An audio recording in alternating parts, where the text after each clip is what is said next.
Hello, everyone. Welcome back to the Unfuck Your Money Show. My name is Nadine Zalmot. I'm a holistic money coach and a somatic healing practitioner. With me today, I've got Bima. Sorry, my Arabic is coming out. Bima Loxley. Is that right? Yeah. Got it right. Hello and welcome, Bima, to the Unfuck Your Money Show. How are you doing today? Yeah, I'm good. I think we just mentioned earlier we're both pretty tired, right? So, Really tired. You're based in the UK, so it's a completely yeah. different time of day for you. This is noon for me, and you're kind of winding down, but we're both tired. I'm very cold as well. It's snowing out there, so so let's get to know you better. Tell us a little bit about yourself. Tell us about what's turning you on in life at the moment, and what do you do? What do you do in life? Hmm. Okay. Yeah, my name's Bima. My pronouns are they, them. So I'm trans non-binary, and I am a sex and relationship therapist and also online sex educator on Instagram, although that seems to be going to shit lately because of Meta. Anyway. Hi. Yeah, Um, we'll talk about that later. I wanna yeah. dive into that in a bit. Yeah. I don't mind. Yeah, I can complain all day. So with that, I've started a Patreon for sex education and queer affirming space. What's turning me on? So I'm going to move to Scotland very, very soon, Nice. and beyond the winter, I'm very excited to just explore more of the Scottish Islands and just step into nature. I'm very excited for that. I bet. Yeah, I've never been to Scotland. I don't have a pull to go there, but my partner does. And I think we were gonna go visit there at some point, and it just seems like a magical place, and it's cool that you're moving there. That's so good. Hey, You should go. so yeah. So tell us about what you do. So you mentioned that you provide sex education online on Instagram, and you're moving to Patreon. But just in general, like what do you do? How do you help folks? And tell us about your scope of practice. Yeah, like so my main paid job is, we love money here, therapy. So I'm a sex and relationship therapist. I'm also a family therapist and a group therapist. So my day to day, Monday to Thursday, is seeing clients or people who want my help, and that will be individuals, couples. It can be multiple partnered relationships, and I've just starting a queer group, which will be really amazing because I think healing is collective, right? Mhm. So that's my day to day, and then Friday to Sunday, I just rest and do nothing and chill. How do you do that? Rest. How do you do that? Please, can you tell us how to rest? No, I'm kidding. But for real, like I've been really thinking a lot about how things are a little bit like more prominent these days with what the system wants us to do and how we have been. So I come from Jordan and I knew as a like a fact that it's a colonized country, right? Mm. But it has been unfolding over the past 3 years what has meant for me my relationship to my body, my relationship with time, my relationship to my original culture, my relationship to rest, and all that stuff. And I now have been restructuring the business because that's just the way I function. I always like to restructure shit. And I'm starting to weave in more kind of content or teachings about the importance of rest. And I kind of like a weird kind of like a branching out of what I have prepared for us today. But let's talk about the importance of rest Mm. as a human being in a capitalist society that doesn't want us to rest, that makes us feel that perhaps it's unsafe for us to rest. Yeah.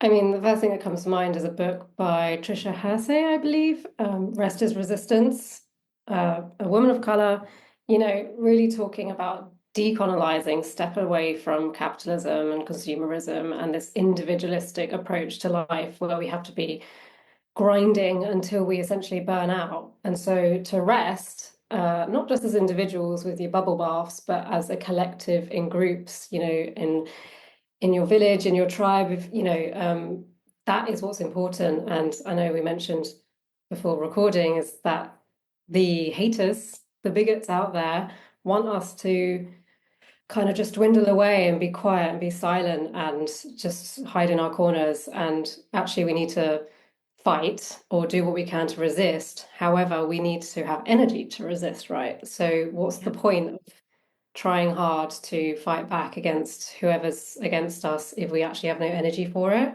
So, I Mhm. would say, although the decolonial idea is to be a collective, don't just be individual, you still need to put yourself first as number one before you can then step out into the world. So Mhm. rest is so important because your body will not thank you for it if you don't. Oh, your body will have a lot to say if you don't. My body has it can get very, very loud. Yeah. Yeah. So I feel like I felt a lot of I like to I do like to fly off the seat of my pants when it comes to like having people on my podcast as in like interviewing them or co-hosting with them.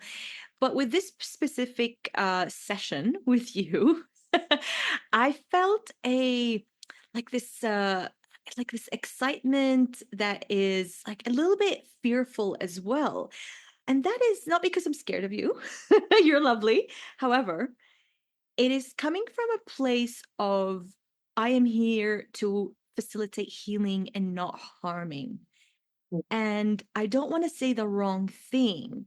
And I really want to learn from you. And I'm sure that a lot of folks out there right now, listeners to be, that are concerned about the same thing, how to spread healing and not harming, how to become more inclusive and safer for our trans friends, community, audience, listeners, non-binary, like how can we be safer even if we're not specifically geared towards helping this community, but just from human to human perspective? And I know this is a big question, but what are the basics? What is the basic human decorum of being a human being right now?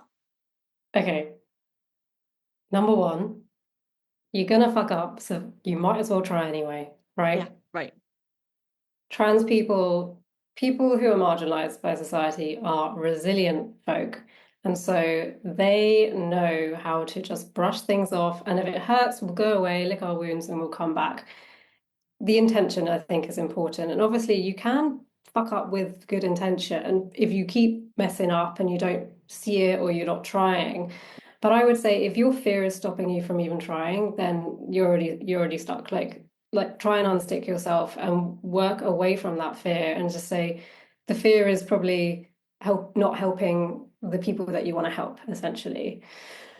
Number two is what you kind of said already, is human to human. You know, marginalized folk are humans. We're all humans, we're all people. So we put like trans people or black people or people in Palestine as like a monolith. And we look at them and we say, this person is X, therefore all of them are X. And usually the X is something negative. It's like, okay, well, actually, I'm an individual human being. And why don't you want to get to know me and see that I'm just more than my label, right? Mhm. Yes, I'm trans and non-binary, but that's just a label and that's kind of more personal to me. And half of it's not really your business. So why don't you just get to know my interests or what I like in the world or about my partner or my friends or anything. So I would say humanity is the other one. I'm thinking things come in threes, but I don't know if I can finish a third one. Does anything inspire you when I say all this?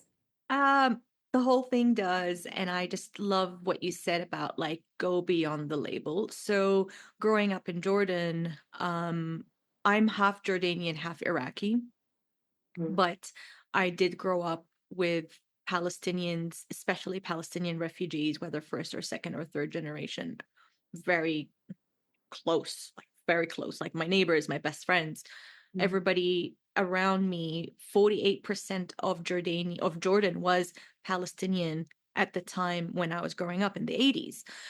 So to think about how like to your point of like labeling Palestinian, blah blah blah, I'm like, but what do you mean?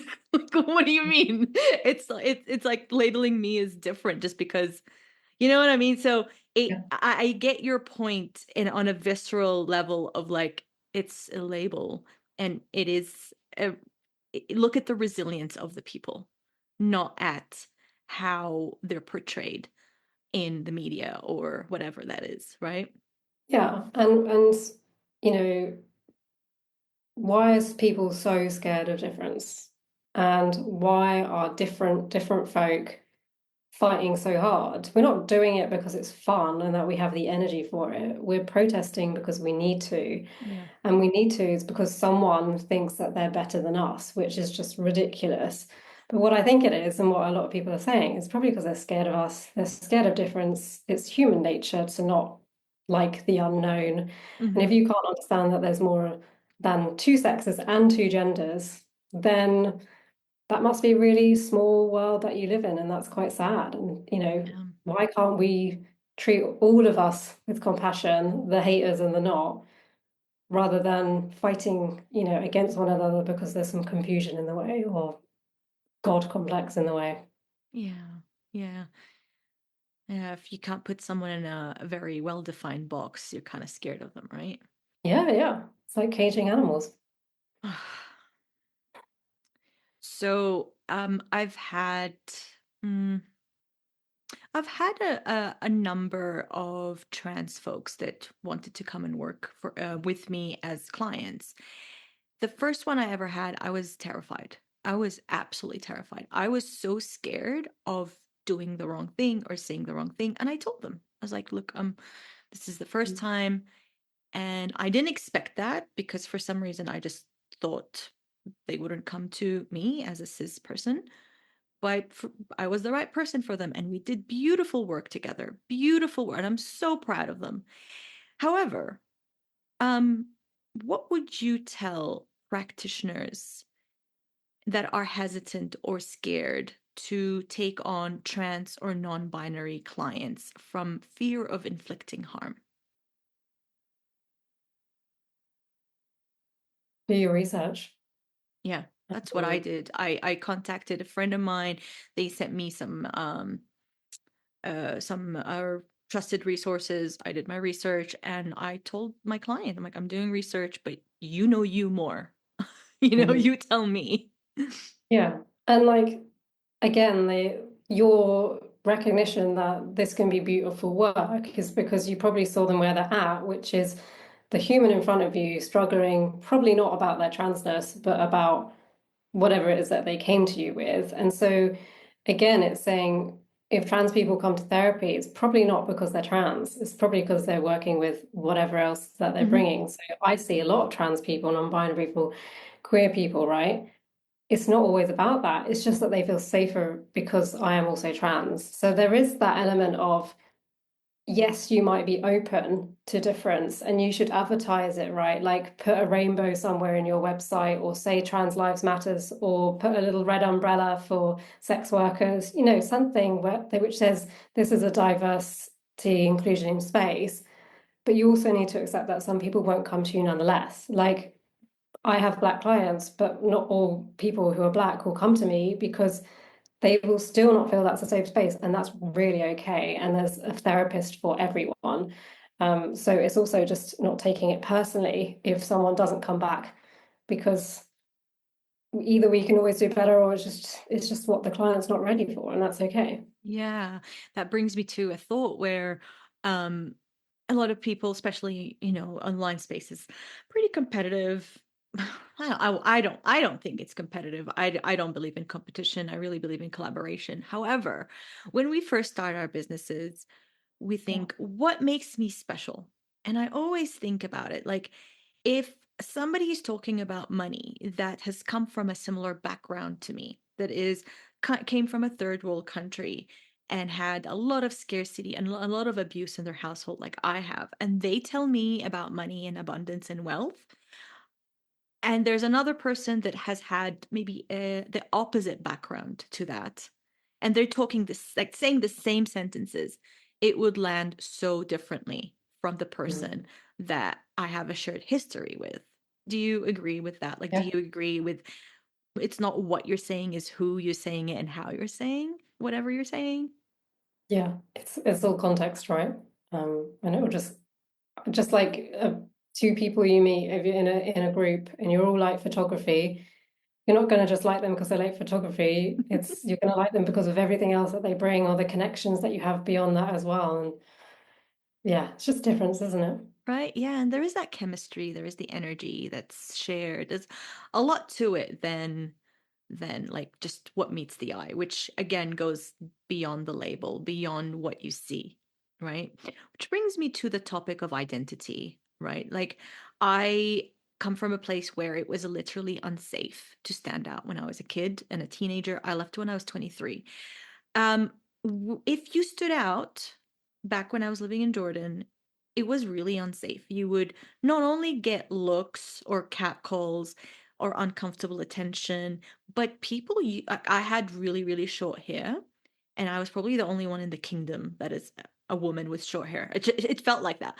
I would get insults from taxi drivers, from men, from women, people yelling at me, people telling me, go like you're gonna go to hell, blah blah blah. I don't know why. And of course, are you sick? Why is your hair short? Like it was just so weird having short hair in Jordan in the 90s. Like what the hell? Or in the early 2000s.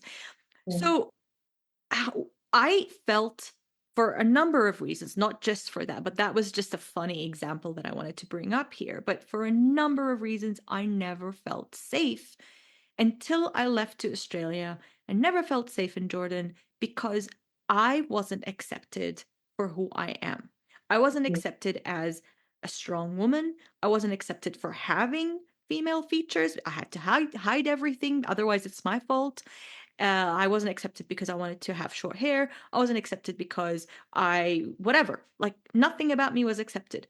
So, why I say this is because I really, and I'm feeling it, I'm feeling it in my body. I feel like it's so important to feel safe in who you are. What are the consequences of not feeling safe in expressing yourself authentically and exactly as you are? What are the implications on your life, on your well being, on your career, on your relationships, on all of that? I'd love your opinion. Yeah. I was just talking to my partner earlier today. First of all, that's really hard to hear, and it's just so sad that you had to kind of literally escape your country to Yeah. feel safe. So yeah, that's a lot. And I'm sure so many people can resonate in different ways. But yeah, I was talking to my partner today about what's happening in America, and I literally said, people are going to die.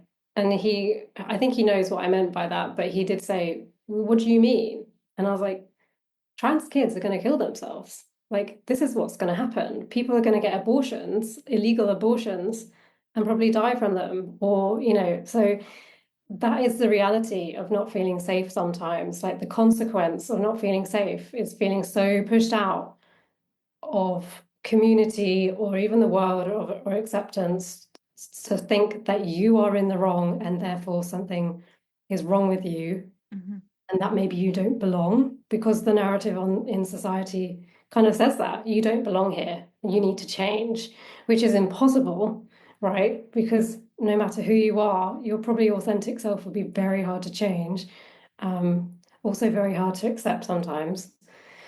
But I think, like, to be hyperbolic, sometimes the consequence is death, whether you choose it or not.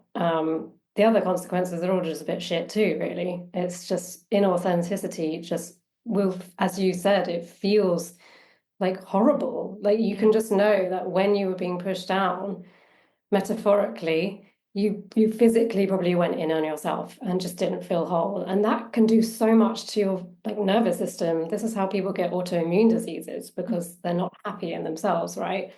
And it's not because of themselves, it's because of what others are saying on the outside. Yeah. So yeah, I think it's devastating. And it's like, would you why would you be that kind of person to say you're not okay being you if you knew the consequence was just so dire? That Yeah. just seems, they probably don't even think about it. Mm-mm. No, that's too human to kind of Yep. think about, right? It's too human, but we do live in a society, in a culture that thrives on us rejecting ourselves and wanting to fix ourselves. right? Yeah. So why would anyone consider that?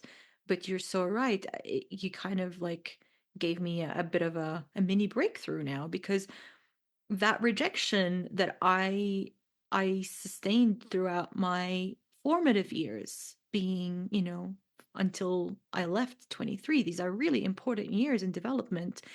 Being rejected by my friends, by my family, by my father, by my culture has really done a number on me rejecting myself. And I was just talking about that yesterday on an interview, for this podcast, actually, how I still work through a lot of shame because of that.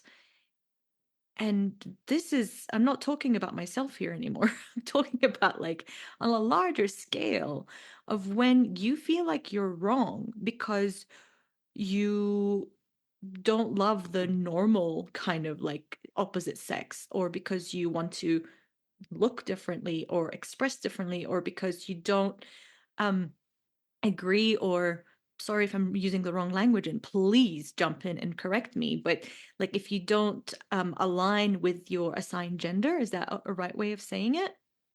Assigned sex, but also assigned gender. Yeah, Yeah. we get examined both. What's the difference? Sex is stuff like genitals, hormones, Oh, chromosomes. It's biology, okay. right? Gender is more complex than that. It's how you feel, it's how you express. It's often indescribable. It's nothing to do with your body, essentially. It just is usually misaligned with whether you've got a penis or a vulva. But that's not just as simple as it is that. You I love that. Oh, I feel I'm a nerd. I love asking questions. know? um, but also like, yeah, there's like always nuanced differences. Like I always like to explain to clients what's the difference between finances and money. So it's different, but not know what I'm talking about. Okay, so I have another question. What's the difference between trans and non-binary? Many differences. Hmm. Trans is the umbrella term Hmm. when you are not cis. Okay. So if you just take the language of cis and trans, they're just opposites, right? Cis means that you align with the sex that was assigned at birth. People, you were given birth to, someone looked at your genitals and was like, okay, this person's a girl, and that was it. This person's a girl and they're female, their sex is female. However, so that makes you cis. People usually then tend to grow up and either still align with that or something changes and they're like, actually, this doesn't make sense. That doesn't align with me. I feel more like a boy, or I feel more like a non-binary person, or all the other labels that exist. But ultimately, if you're not cis and you don't align with everything that society's saying about you, you are trans. Uh-huh. However, not all non-binary, agender, like diverse folk identify as trans, and that's really okay. But I do because I just see it as the opposite of cis, and I'm not cis. Trans is the umbrella. Hmm. Non-binary comes under this umbrella of saying we don't fit the binary sex and gender of male, female, man, woman. And it Hmm. doesn't mean that you're along this spectrum, along this line. Actually, gender is more like a universe. So we can take the line away and we can just put non-binary somewhere over there or over there, and it might move. People who are gender fluid might move along a line and they create a line and they feel more woman one day and feel more masculine another day. Some people have no gender at all, and so there isn't even a box, and they're like, fuck the box and throw it away. And so the difference is just how one defines themselves and their gender, and non-binary is just the easiest way to define it as I don't really have a gender or I don't align with anyone. Trans, you have, well, to go a little bit more specific, you get non-binary trans folk and binary trans folk. What that kind of means is if you're a binary trans person, it means that you might have been assigned female at birth, but you want to go through all the changes to become a guy. Hmm. And so you might get surgical changes, hormonal changes, social changes. So you're kind of going from one binary end to another. So you're Uh-huh. binary trans. Whereas non-binary trans, someone like me, is just saying, I'm trans, but I also don't fit into any of these two boxes, and therefore I'm just a higgledy-piggledy mess that you can't understand, and I can't understand either, but that's great because I have no choice in this, so I'm just going to go with the flow. Okay, so I'm glad this is recorded. Let me check. Because I need to take notes, and I'm sure everybody else who's interested is going to need to write these down because it's very important. Yes, go And ahead. my description will not align with someone else's descriptor. Ah, I think okay. that's why it's so confusing and people hate on us is because they can't understand it. And I'm like, well, I'm just a human person who just wants to express in the way they want to express and hates their chest. So like just get over it. Like get over me. Okay. So to be open to not, no, and that's not the way I want to phrase it. Hang on. Okay, so as humans, as me. Okay, not humans. Let's not generalize. Let's bring it home to me.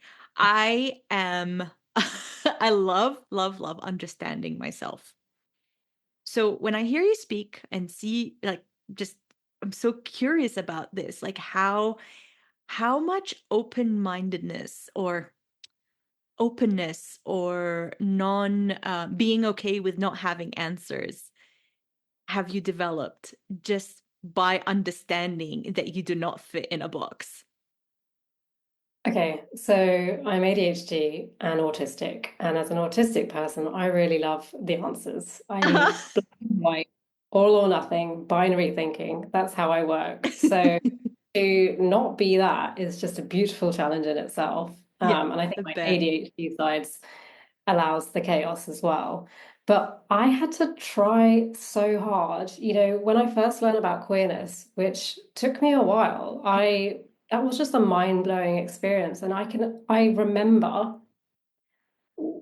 like 12 years ago, I was semi-arguing with someone at university, and I said, I don't believe in pride. Why do they need a party? I was like that person who didn't Mhm. understand pride, like which I dread to say, but now I do. So like I've gone from this like ignorance to just abundance of not knowing, but also acceptance around queerness. And I think working with people who are queer and them just saying, look, this is me. And I obviously, as a therapist, have to be like, sure, and I want to be. So it's kind of just like I have to be accepting of this not knowing and this like weird world that I live in. And I think because I make jokes about it and I say, I am messy and confusing, so fuck you, like I'd rather do that than say, oh, I'm confused and I don't know who I Sorry. am. And Yeah. then that would give someone fodder to maybe be like, oh, well, then you're mentally ill, which I'm not, like, so I think it's just practice and research and learning, community, time, like anything, like all of these things that you Mhm. would need to just learn something different and unbreak a habit. It's just the same Mm. with gender. What got you into therapy? Um, Like as to become a therapist, listen. Yeah, well, I was just really interested in sex. Like I've always been quite into talking about and understanding sex. And I then realized one day, it took me a while, but I could do that as a career. And therapy was the natural way to go because I was like, well, I don't want to be a sex worker and I don't want to sell sex toys. So like therapy is the third option. Okay. I didn't even think I could be a therapist. Like I'm so blunt, so sarcastic. But actually, when I landed into it, it just made total sense. And then I realized like I don't have to look like a librarian and, like sit back and just watch all the time. Like I How does can this actually make you input. feel? Yeah, I mean, I say that obviously. I ask people how they feel, but I also Yeah. say, me too. This is how I feel. This is what I see. Yeah. Like sex therapy is very educational. It's sex education a lot of the time. And couples therapy, for example, is like I see two people they're in this loop, of course I'm going to see another perspective. So why wouldn't I tell you about it? And I'm going Of to tell course. you that. So it is educational. So of course I'm going to speak up and not withhold just to keep more money from you. Yeah. Okay. So, that polite and proper people, they don't speak about sex or money, right? Mm. But, Or death. or death. We all know, we both know at least, that keeping these things as taboo subjects is pretty harmful. Why do Oh, you yeah. think it is important to bring these quote unquote taboo I would do air quotations, but my hands are too cold. Taboo Mhm. topics into the light, especially, on platforms where people might be receiving misinformation. Might be. We live in a country where I believe there's only a few states on the that I can count on my hand that actually require factual sex education. It's a joke. Um, like factual information put out there. So, or like access for things, so like abortion or just education on like transness or queerness or whatever it is, any form of diversity that is being kind of shut down. Mhm. If that doesn't exist, people will go elsewhere. So people will, instead of learning about sex at school and with the appropriate people, they'll go to porn, which is not an Yeah. educational space. Oh And you will no. learn just very harmful narratives, unless they find ethical porn and manage to pay for it at the age of Ethical 12, porn. which I Porn, don't think that's is going to funny. happen. I never thought of ethical Yeah, porn, it's but yeah, ethical porn is like usually run by women for women, and it's got not it. Okay. male gaze centered. It's way better. Um, or if is no access to abortion, people are just going to go get back alley abortions, and that causes way more harm. Like the Mm, evidence is just unreal that if they don't have the thing and the education and the knowledge, they will seek it elsewhere, or they'll just have no knowledge at all. And then they'll come to me in therapy 20 years later with a lot of shame, having to mm. unravel and relearn everything Shame. that they did as a child. And shame is a killer. Like it's It is. disgusting thing inside of us. And like great for me, I have a job, but it's so sad to see all the time. Yeah, shame is a killer. You're right. I mean, oh, shame is heavy and it's gunky and oh, it's I don't think that shame is something that okay, so maybe there is a part of shame that you can untangle alone with yourself for yourself, but Mm. shame is healed in by being witnessed. I really believe that.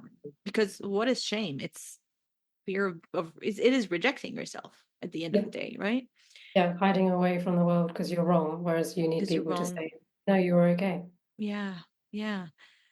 So let's talk about money. Let's talk about money. Do you have any like with your clients, does the topic of money come up at all? When it does, I actually find it really awkward. Um, Mm, I don't think my clients listen to my podcasts, but it's usually the struggles around money, not mm, the joys around it. And I think, I don't know if you find this, but as a therapist, when someone's saying I'm struggling with money, but then they're paying me and talking about how they're struggling with money and that they can't afford X, Y, and Z in life, but are still coming to therapy, I'm like, are you okay? Do you want to be here? And I might bring that up. I might be like, do you want to go down to fortnightly? Do you want to reassess? Do you want to pause? Like if I see they're struggling, and usually they're like, no, actually therapy is the thing that I need. It just yeah. keeps consistent. And fair enough. But some people can't make that choice because obviously therapy for a lot of people is a privilege. Hmm. Um, but yeah, they do talk about it, and it's usually just when they're struggling because the world is unfair. Yeah. How can we as practitioners express our values and what we stand for through our pricing? Yeah, so offering sliding scale or just offering the opportunity for someone say, can I have a concession rate? So there's one therapist who does this really well, and Mm, they really like lay it out bit by bit of what it means to contribute to paying it forward for someone else and not being able to. And obviously, it's all at the discrepancy of the person coming for therapy, and they have to be honest with, I can't yeah. pay X and or I can pay Y. On my website, and I hope it's clear enough, but I have like the set fees and I put the fees out there. I hate when I go to another therapist or place's website and you can't see the fees. It's like, I'm not going to buy into you, but I can't see. I don't know. I don't know why people hide it sometimes, but I will offer concession rates, and then I with someone else, you can do so. But the other thing that I'm doing is creating groups, right? And with groups, you can charge a lot less. Hmm. but also kind of gain a lot more in the time that you do it. So I think that's also a really great way to kind of get my dues. But the thing is that people pay, right? And people charge a lot more than me, and people still pay. And that's why I created Patreon as well, for like people to just pay me for the work that I do. I haven't got many signups, but like people do You want just to got pay. started. I just literally Yeah. started, so it's fine. But I think people, when they're committed, they'll Hmm. pay. And I think, I don't know if you find therapists will say this, when they have free therapy or like via a charity, they're less committed a lot of the time. It's Yeah, not always true, but you'll find that people might not attend so much if you're not paying for it, which is a sad kind of thought. Like, I think it should it be more free is. and more accessible, but it's just a weird thing that I've noticed. Yeah, no, you're right about that because I would offer free things and people would sign up, never show up. And when I started thinking about it, I'm like, okay, so if I'm committed to helping someone, there needs to be a reciprocation, right?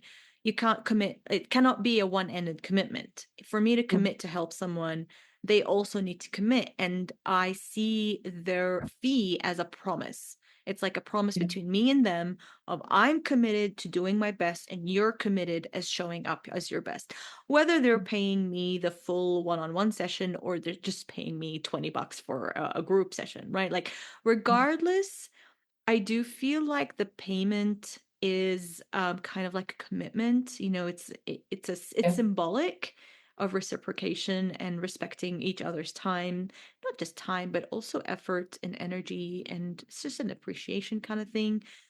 yeah. Um, there is a lot of what's the word? Sorry, there's a weird sound outside. Yeah, there is a lot of healing that comes from group coaching or group therapy, right? Um, Tell us the difference from your perspective of accessing group versus one-on-one. Yeah, well, I'm only new to sort of the group space, Mm. but I don't know if you've read this book. It'll be backwards, won't it? Or it might not be. No, Decolonizing Therapy. decolonizing therapy. No, it's on my list. Yes. Yeah, this is like a Bible for decolonizing, and what she says a lot in there is that healing is collective, Hmm. and just like you said about the shame, we need other people to see us, so then we can Yeah. see ourselves and validate ourselves. And so the individual work that I do is great, and people really do need individual, especially if you're talking about trauma or just sexual difficulties. It's very personal. But for Hmm. like a queer space, if you can bring multiple people together, ultimately you're creating a community, even if it's therapeutic, and you're using the group to heal each other rather than me. And so that I find this is not always the case, right? But in what I'm learning is that group therapists step back a little bit and allow the group to take its own process of Nice. healing each Mm. other. Like you learn human skills in a group. Whereas if you're on your own, all you've got is you and the therapist to work with, and taking that out into the world is a little bit more scary because you haven't really practiced it with others. I love that perspective. So, how can we stay safe online? Safe online. Tips You on know, boundaries. boundaries. Okay, so boundaries, if people don't know, are things that you set for yourself, Yeah. not rules for other people. That's the difference, right? So if you, let's say on Instagram, maybe don't follow the hashtags that you used to follow, or maybe don't post the hashtags you used to post if you're a creator. Like, stay away from the places that you know you're going to get hate or bigotry or just a lack of safety, and Yeah. block people. Block the hell out of people. And if you put a boundary up of, right, if you do this, then I'm gonna do that, maintain your boundary, whether we're Mm, online or in person, to be honest. So that will look like different things for different people. But in order for you to maintain your boundary, you have to maintain your boundary. So if you're struggling from watching a certain type of content, then don't watch it. Like, know what's authentic and true to you. To stay safe, sometimes, like, unfortunately, especially like for queer folk online, for example, I think you just have to face the realities that it is a scary world out there and it is getting dangerous. And so you might have to censor yourself a little bit more, which is not to say I'm saying censor yourself. I'm just saying censor yourself to protect yourself. And then go and find somewhere where you can be yourself so that you're not constantly confined by one space. Yeah, and you did mention that you're moving. Well, you are staying on Instagram, but you are also creating a platform on Patreon. Yeah. So I can envision a future where we're kind of moving away from social media Yeah. into more into safer spaces, and again, like that boundary with payment, right? Like when Mhm. people pay for your Patreon, they're pretty much saying, I want to be here and I want to learn from you, versus stumbling across your posts by accident and just like, yeah, I don't know what, you know. Yeah. It's Usually more intentional. yeah, more intentional, because usually people like I used to this is my new thing this year that I'm not gonna, but like we use a lot of creative energy and time and effort in creating posts. But the thing is, people go on Instagram to kind of like get a dopamine hit, entertain themselves while they're queuing up for bread, I don't know, for coffee, for whatever it is, waiting for the doctor in the waiting room, whatever it is. So they're not really jumping on Instagram to get an education, and there is a lot of benefits from what is happening in that we are now starting to think outside the box of, okay, how can I create an intentional space that is safe, that Yeah. creates that is more educational. Yeah. Yeah. And I do wonder, like, I haven't left Instagram, right? Because I think ultimately I don't want to leave a place that I've put 5 years of effort and energy to for them to win. So I'm gonna be like, Yeah. so long as my page is there, fuck you. There's gonna be free sex education online, accurate.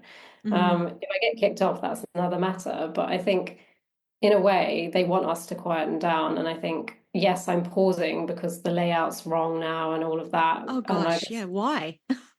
Why? bored men have nothing else better to do in their life than like twiddling their thumbs on their laptops. It's ridiculous. But nonetheless, like I will stay, but Hmm. it's just that where people want my energy, I will put it elsewhere. Yeah. Well, Mhm. any questions for me about money or money trauma, just while we're here? Money trauma. I wonder if you think how people go about life in terms of whether either, at least in my family, you're either a saver or you're a spender. And I wonder, what's your like, do you think it's nature or nurture, or is it a little bit of both? I so I come from a background of like intense saver, you know, like I'm the Scrooge. Mhm. And it's only because I used to get my sense of safety and security from how much money I had in the bank. It's just one of the ways that I used to feel safe rather than feeling safe in myself. So extreme saving or being a saver is so like celebrated, versus being a spender is so like frowned upon, like, oh, there's a spender. Actually, they both are coping mechanisms, right? We cope in life through either saving or spending. Mm. Sometimes right now, I see a lot of people coping through whatever is happening on a national and an international scale through spending. Why? Because they have repressed anger. They don't, they're angry. They see, they have grief, they have anger, and all that energy, all these emotions, they a lot of people don't understand what an emotion is. They're scared of their anger or they're scared of their grief. The easiest thing to do is distract themselves, so they shop, Yeah. or extreme saving. So really, if you think about it as a pendulum, there's no like you're a saver or a spender if you want to be quote unquote good with money. It's really what's right for you at the time, because sometimes you need to be a spender. Like you move to a new house, you need to make it, you need to nurture your space. So yeah, spend. And Mm. sometimes you need to be a saver. And it's not one or the other. It's how the pendulum swings for you according to that phase of growth in your life. Yeah. It's so interesting how you were saying that, like where you came from, saving is good, spending is bad. In my family, saving, being frugal was seen as bad. Ooh, Really? Yeah, like I got judgment for, not wanting to go and buy the drinks or not wanting to go, just things that I didn't care about. Like, but the thing is then a couple of years later, I got laser eye surgery and I spent 4K on it, right? And I was like, well, that's what I'm saving for, my freaking eyeballs. But isn't that just so interesting that I was kind of like shamed Shamed. for not going out and spending more money. And then when I can buy a house or go on a holiday, they look at me and they're like, how did you do that? And I'm like, because I continued with the thing that you were shaming me about. Yeah. So Yeah. that was me in Jordan. When I moved to Australia, it was what you were saying of like being shamed for being frugal. Yeah. Right, like I moved back a couple of years ago, and we moved to a really really far away suburb, and because it was like half the rent, like the cool suburbs close to the beach, whatever, you'd pay like 3 grand a month, and then where we went, still a nice suburb, it's okay, but we'd pay 1,500, for example. And people are like, why are you doing this? I'm like, there's a really big difference in the price, that's why. Oh, you did. But yeah, it's cultural as well. It's a very interesting thing that you brought up. Also, laser eye surgery is the bomb. I got it 10 years ago. I'd do it again. I don't need to, but it's the best thing ever, right? It's like life Right? in HD. It's so good. Literally HD changing. Sometimes I'm in the shower and I can see and I still go because I think I've got my glasses on. I Wow. I really am so grateful for my past self too for having that done. And I also saved a lot of money. And I remember for a year not going out, and like I did go out, but like being very selective, and that kind of made me think about, where am I spending my time and my money, and how was I able to, it was 4 grand as well, how was I able to save 4 grand, right? Mm. Like, oh, I was able to save 4 grand. And then in 2016, that was 2 years after that, I also had another like awakening of like, where am I actually spending my energy? And when I did an audit, all of a sudden I was able to save 26 grand in a year. No, less than a year, 9 months. Wow. Yeah. But I was also called frugal and Scroogey and whatever. But I was like, y'all, got 26 grand. Yeah, literally. And that's actually how my business started. Got started. Someone got like wind of what I'm doing, because it was a new thing, value-based spending, blah blah blah. I didn't have the words for it back then, so I started Mm. teaching it in workshops, and that's how the business started. That's so cool. Yeah. Nice one. Yeah. 26, that's lovely.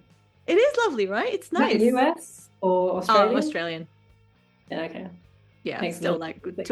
back then it was like because I actually saved and then went to the US, and it translated into like 23. So it was good. Still good. Back Yeah, then, the numbers were very different to now. right. And it's inflating more. I recognize the pound to US ratio has gone up, and that's very Mhm. sad for the pound. Yeah, yeah. Alrighty. Well, anything that you'd like to add as we wrap up? No, just thanks for having me, and I like this free flowing. You clearly had a plan, so I'm glad you did. Something, but it was really nice chatting with you, actually. Yay! I'm so, so, so glad. And thank you so much for coming on the podcast. And thank you, everyone, for listening. I will be popping in all your details inside of the show notes, your Instagram, I don't have your Patreon link. So if you can And send your that link. to me as well. So I can pop that down in the show notes. And of course, your bio and your website. So thank you Thank you. And so has much. anyone got any questions beyond sex and gender? Because I know, like, hearing it just in one space can be very difficult. I'm more than happy to answer questions. Yeah, Yeah. awesome. Thank you so much. And I will see you all next time.